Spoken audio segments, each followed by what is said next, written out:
qual que é a parada? O desafio não é mais igual, por exemplo, quando você pega um expert pequeno, que o desafio é como eu dividir um pequeno budget que eu tenho e aonde eu vou realocar isso. O desafio justamente muitas vezes é o contrário. O meu desafio era, por exemplo, cara, eu tenho tantos milhões em investimento de tráfego, aonde eu vou fazer, o que eu vou fazer com isso? Uhum. Então a gente virou de cabeça para baixo o paradigma de investimento. Outro jeito. E aí, cara, uma das coisas, cara, eu vou dar um ouro aqui, tá? Isso aqui é coisa que eu ensino pago, dentro da minha metodologia. Mais de 10 milhões. O hack... Mais de 10 milhões. O hack para mais de 10 milhões de quem já fez isso várias vezes. Lançamentos simultâneos. Eu já cheguei a tocar em um mesmo lançamento, 7 lançamentos diferentes. Caramba, no mesmo lançamento, 7 lançamentos. lançamentos. Na cabeça aí, né? Vai. Deixa eu explicar pra vocês. Então, por exemplo, lembra que eu falei pra vocês de público? Cada público eu tenho um nível de consciência e cada público eu tenho um momento. Então eu entender e separar esses públicos e para cada um eu fizer um lançamento e uma campanha diferente, eu tenho uma conversão maior.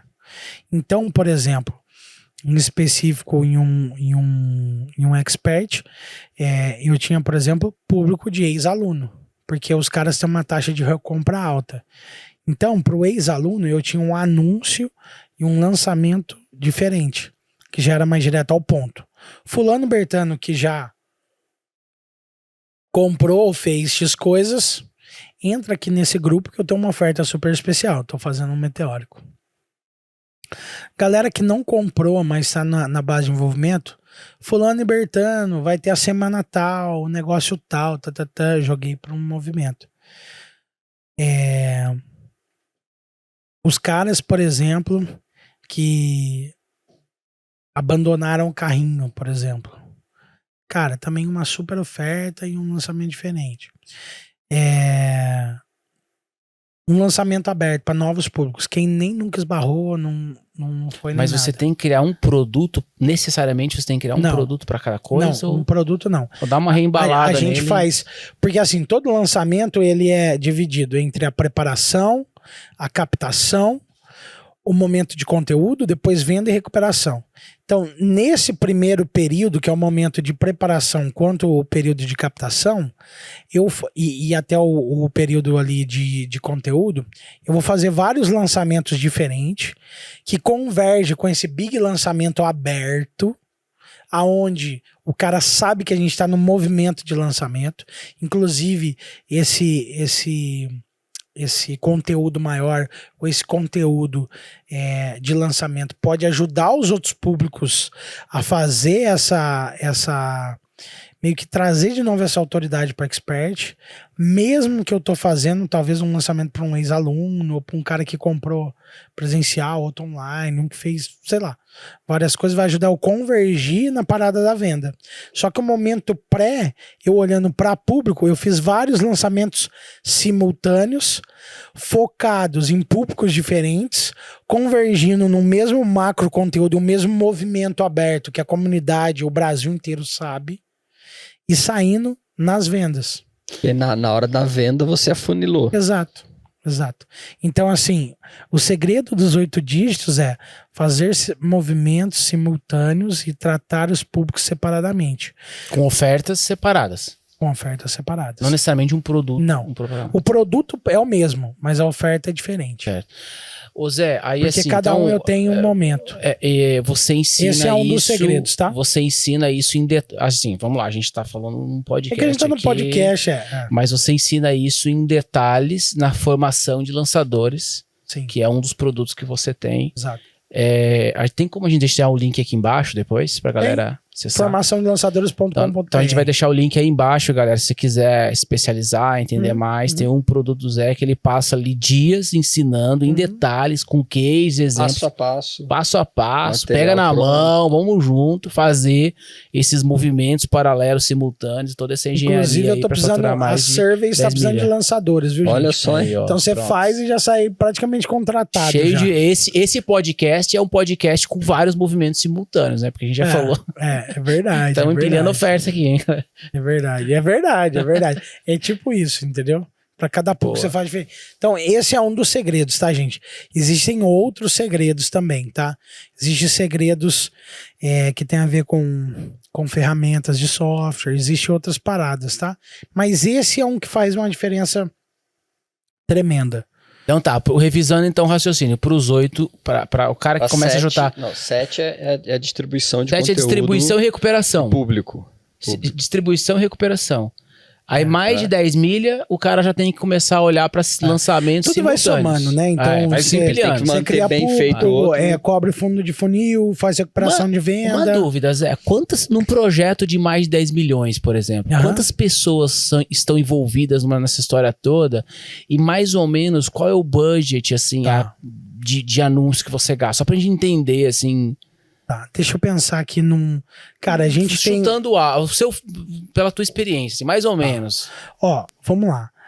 Outra coisa, tá? Geralmente quando você trabalha com um projeto muito grande, você trabalha com equipe híbrida, né? O que é? A tua equipe mais outras equipes. Às vezes até de outras agências, às vezes até do próprio expert.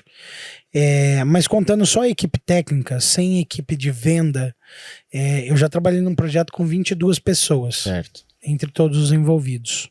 Caramba, gente. Mais 10 milhões para faturamento. Mais 10 milhões. Mais 10 milhões. Sem contar a equipe comercial. Porque aí se a gente for contar a equipe comercial, aí a equipe comercial era grande. Vai para mais de 50 pessoas. Somando tudo. Tá? E qual foi a outra coisa que você falou? A ideia de investimento, de anúncios. Cara, e aí é lógico, né? A gente vai... Né, que investimento do mundo que, sei lá, vou pôr 1 milhão, vai voltar 10, né? Então, assim, quanto maior o lançamento, menor a escala, né? Então, como assim? O ROI vai ser um pouco menor quando eu vou para um lançamento. É mais olhando pro ganho absoluto mesmo. De 8 dígitos, exatamente. Mas assim, sempre na casa de 1 milhão. Tá? Todos os 8 dígitos que eu fiz foi para casa de 1 milhão. Mais de 1 milhão em tráfego. Mais de 1 milhão. E o famigerado... Assim, agora já os 7 dígitos, assim, tipo, por exemplo, eu já fiz, por exemplo, 7 milhões com 230 mil, por exemplo. Você já fez, vamos lá, você já faturou 7 milhões no lançamento. 7,8 somando todos 7,8 milhões, investindo 230 pau. mil, Aí é bonito, hein? Eu já fiz, por exemplo, também movimentos de 3,2, 3,3 investindo 170 mil. Caraca, um caso desse, por exemplo, mas aí o carinha tá certinho na metodologia. O que é o caso ideal desse, assim, tipo, o que deu tudo certo pra um caso desse acontecer? E aconteceu pro cara do caso de 3 milhas, tá perguntando? Isso, cara de 3 milhas. 3 esse ROI tão bom, assim. Cara, ele seguia a nossa metodologia. Porque assim, a gente, como tá muito tempo no mercado, e já fizemos dezenas e dezenas, centenas de lançamentos, falando a verdade, existem alguns padrões, né? Então, a nossa metodologia, ela empilha coisa. Por exemplo, o conceito de ciclo lá, que o Nilson, tá ligado? Ele participou de alguns negócios nossos. Ele ajuda eu forçar isso. Por exemplo, no último movimento de um ciclo, quando eu tô falando de recolha, o meu ROI é absurdo. Porque eu tô fazendo uma base, que eu não tô preocupado com um lançamento, eu tô preocupado com o ciclo. Então, isso é legal. Outra coisa, o composê de produtos. E vamos lá, porque tem que tomar muito cuidado com isso. Se eu tiver muito produto, eu me ferro. E se eu tiver pouco produto, eu me ferro. Então, na verdade, existe um padrão, e aí olhando, gente, não só para o nosso mercado, mas olhando para mercados que existem desde que o mundo é mundo, então existe um padrão de produtos, que são 7 produtos diferentes que o cara tem que ter, e aí nem mais nem menos. Mínimo, né? Porque... Esses 7 produtos tá na tua metodologia. Tá na metodologia da Estrelão de Samurai lá, tá? Então, ajuda a forçar a gente ter isso. Tá? Com esses 7 produtos, você vai criando as ofertas e criando, costurando ali. Por que tipo acontece? Existe muita também frustração de não compra. Então, você vai empilhando esse tipo de coisa, tá? Então, assim, a galera que segue a metodologia certinha de distribuição de conteúdo, de criar os ciclos, de criar os produtos da nossa esteira, que é a Estrela Samurai, o cara que segue certinho esse fluxo, ROI para cima de 40. Meu recorde, na verdade, foi 42. Tem um lançador meu que trabalha comigo, o Will, abraço aí pro Will, bateu meu recorde, ROI de 46. Derrubou o recorde de samurai. 46. De 46. E você comentou com a gente no início sobre o tempo. Nesse e tudo tem a ver com o tempo. Qual é a média de tempo, pensando até nos 6 e 7 dígitos, que não vamos entrar no 8, que acho que é bem mais complexo, mas nesses até menores. Tô querendo entrar no 9? Não, depois a gente vai lá. Boa, Nilson. Qual a ideia de tempo, assim, de tempo pro cara fazer o ciclo, para ele recolher esse ROI? Assim? Tá. Na média, uma entre-safra boa são de 60 dias. Então, entre um lançamento ou outro. Então, a cada 2 meses. Mas varia, por exemplo. Eu já tive sessões e clientes que, o melhor era 90 dias. E eu já tive clientes que o melhor foi 45. Mas é tudo uma questão de teste. Mas na média nossa histórica da Serve Brasil são 60 dias.